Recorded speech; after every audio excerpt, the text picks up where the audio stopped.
Welcome along to Point Blank from here in East London, where today I'm honoured to be joined by one of the oracles of dance music history and the art of DJing, Bill Brewster, for an exclusive interview. So alongside Frank Broughton, Bill is responsible for one of the best books on dance music history.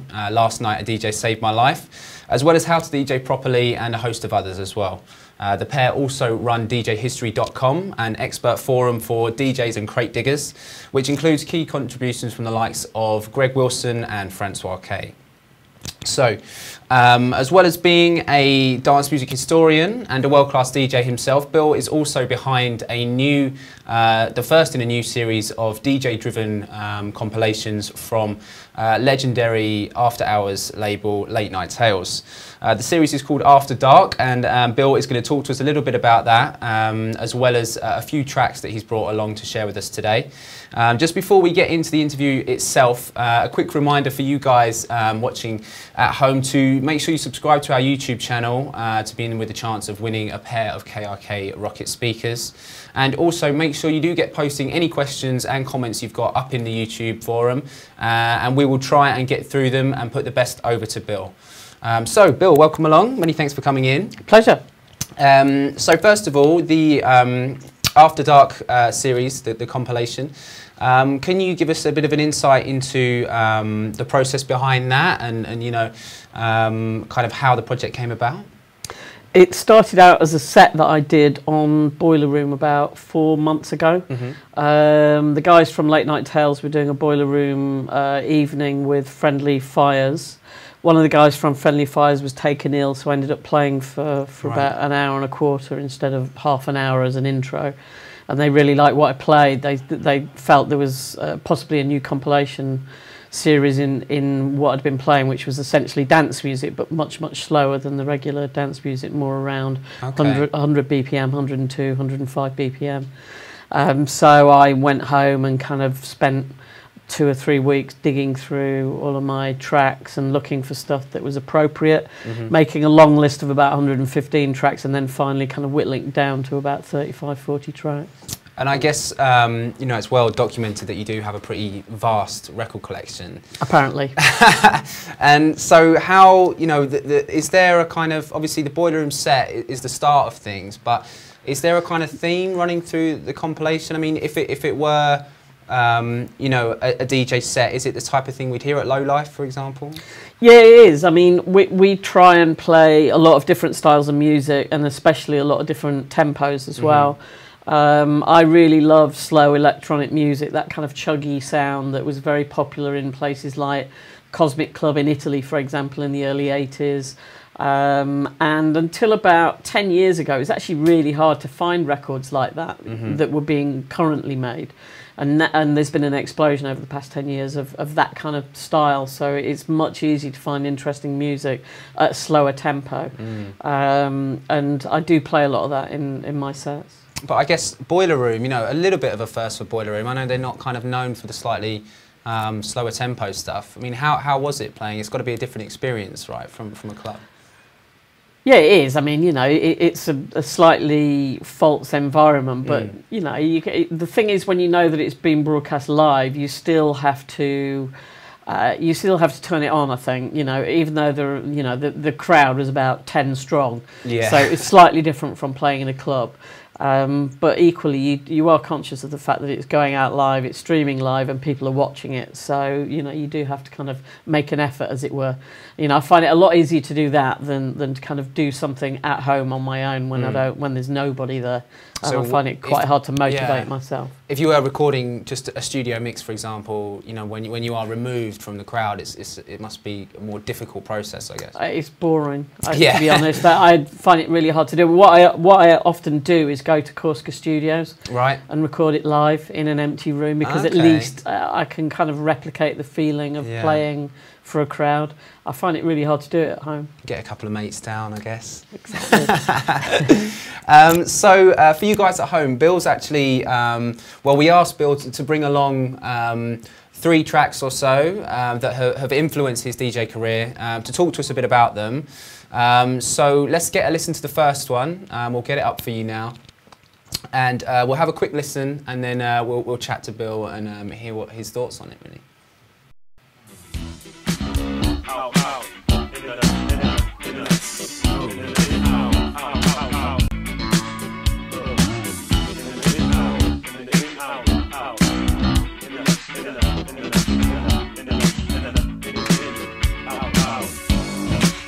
Feel your body sweating. Feel the love coming. Touch.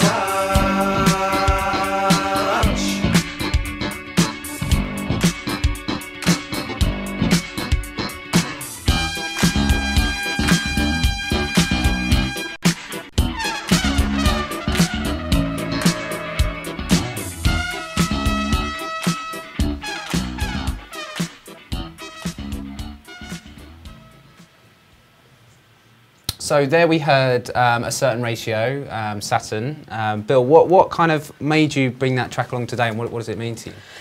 They were a big influence on me when I was a lot younger. That track came out in 81 or 82. Yeah, 82, I think. Yeah, there were two albums they did, one after the other, that I was really, really into in a big way. The first one was Sextet, which came out in 81, and then that one was from an album called I'd Like to See You Again, which came out the following year. And I saw them playing live at the end of 1981, and it was around the time I'd been thinking about trying to get a band together myself. Okay.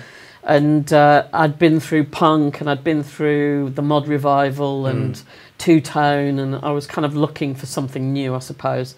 And the music that they were obviously listening to was what I was searching for. Right. So I started buying a lot of black music based around interviews they'd give, where they'd name check different artists like Cameo and What we're doing today, kind of, maybe? Some of the guys maybe, at home? yeah, maybe even like that, yeah. So they were a huge, they had a massive impact on me for that reason, really. I was they were my compass. I was looking for interesting black music, and they pointed in the right direction for me. So, and I love what they did as well, which was sort of like black music, but it was different. It had a kind of Northern English gloomy take on black American music, and I still really love listening to those two albums. I think they've really stood up well. And something you still listen to today? I still listen to them, yeah, I do. I still listen to them today, yeah.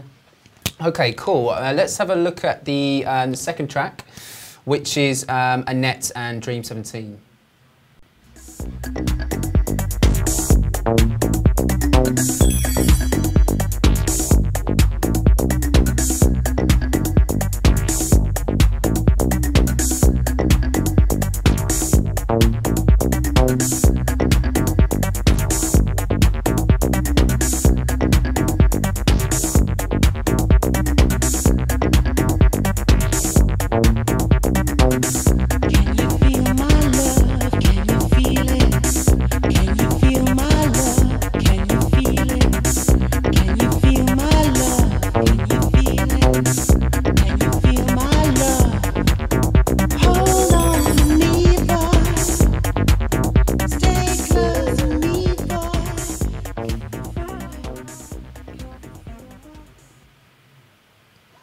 So that was Annette there. Bill, tell us a little bit about that track.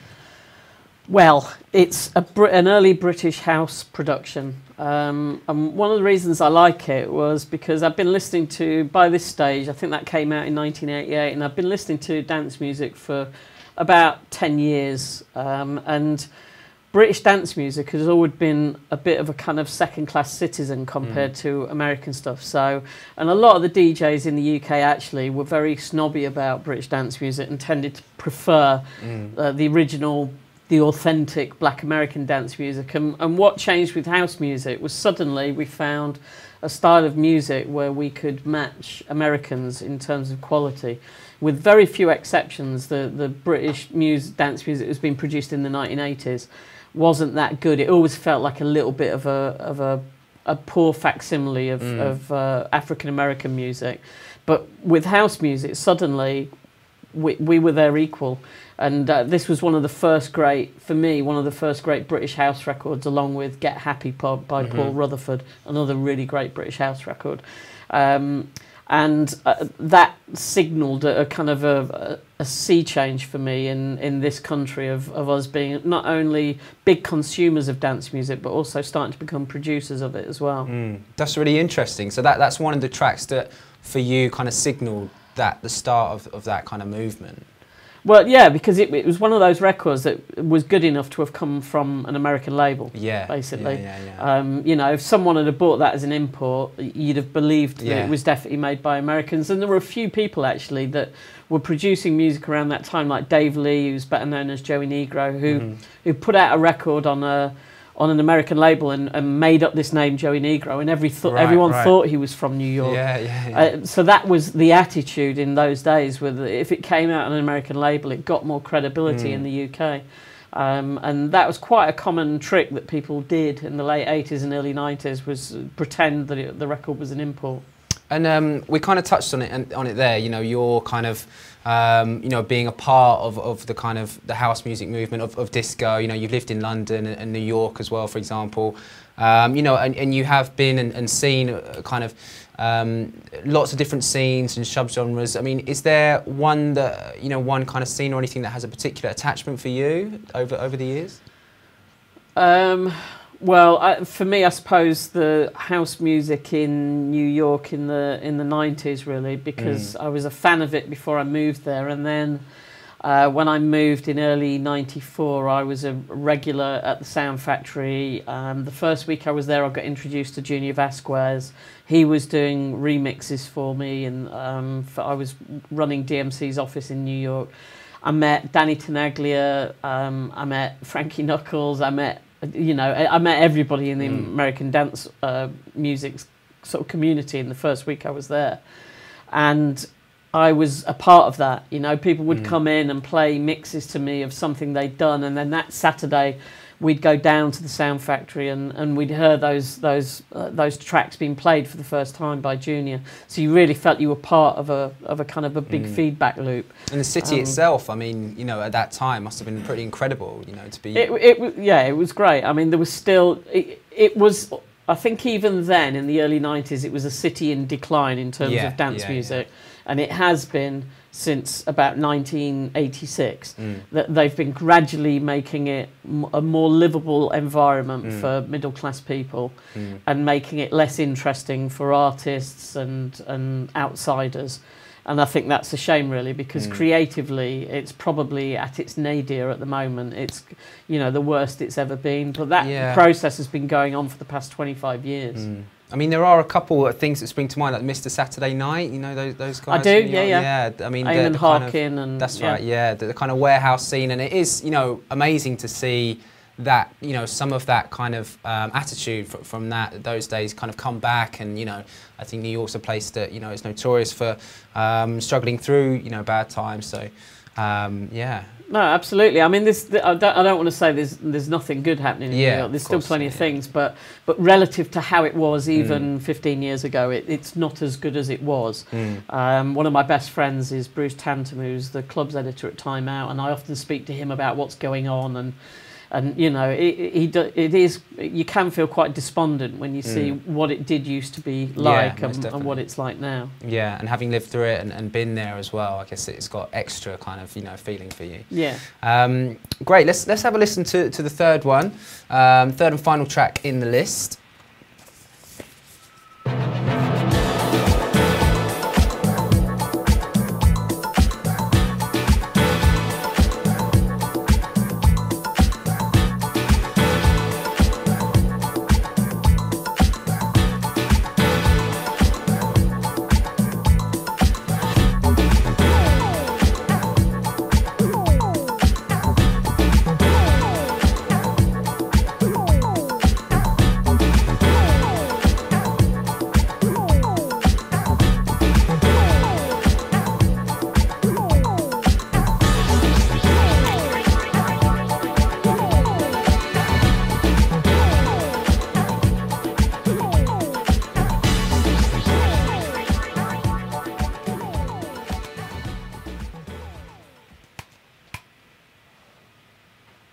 So that one from Mugwump there. Can you tell us a little bit more about that track?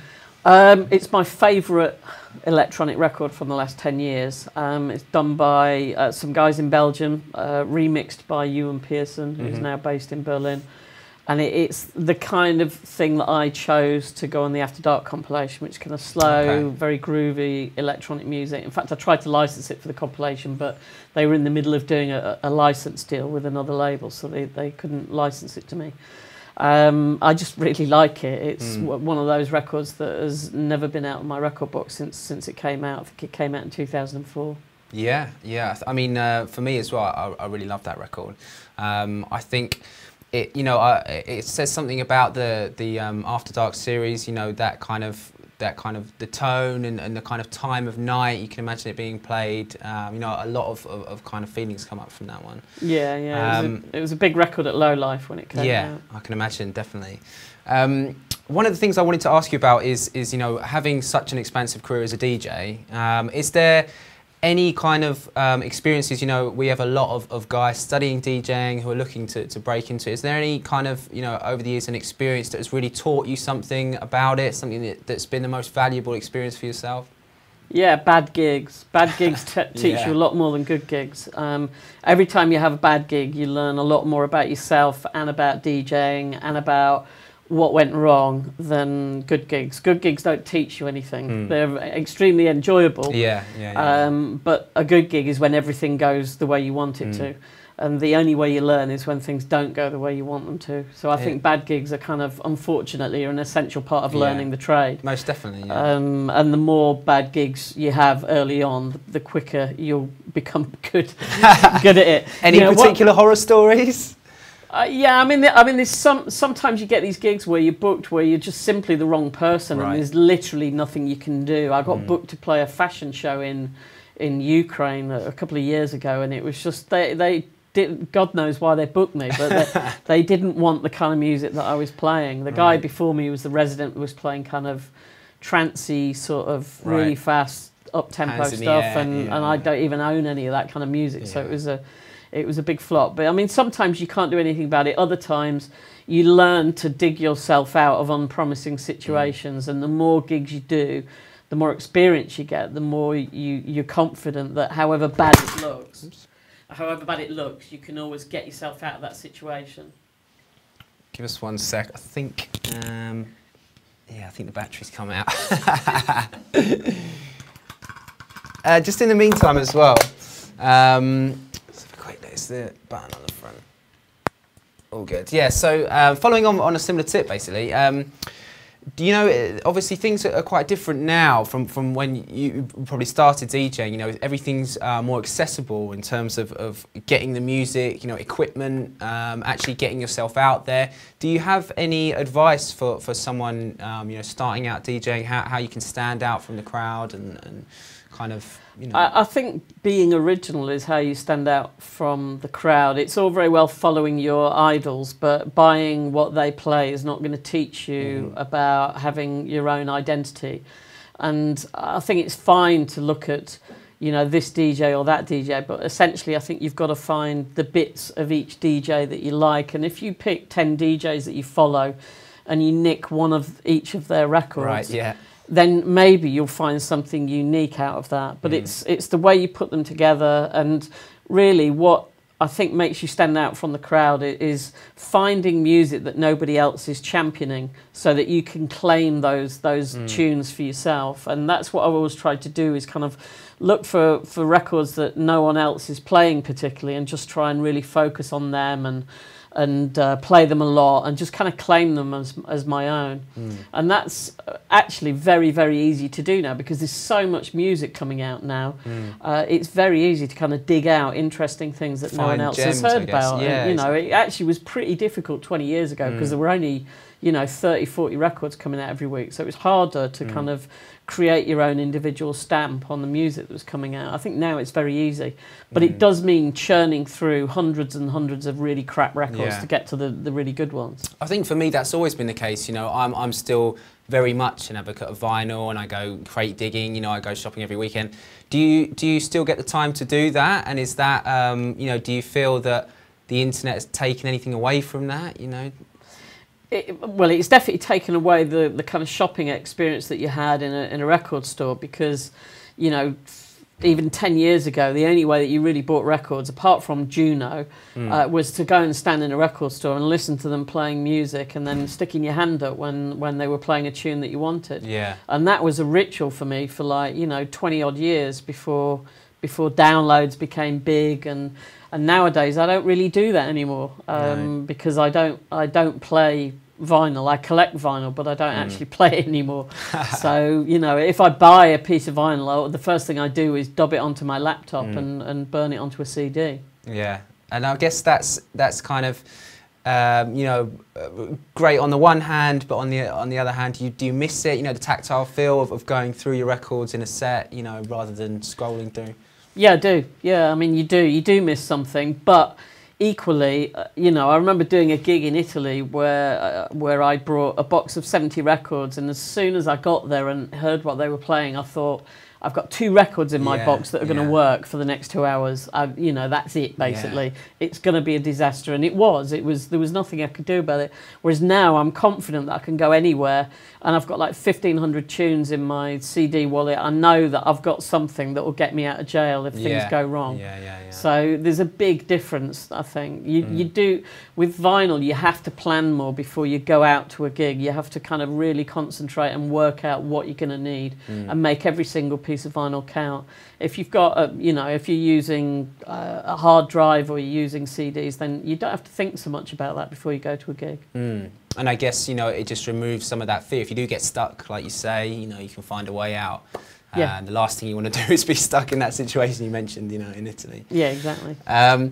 So I also wanted to ask you about, you know, the kind of the industry itself, you know, the world of dance music. Things have kind of changed a lot over the years, and you know, developed in recent times. We've seen the kind of rise of the American EDM scene.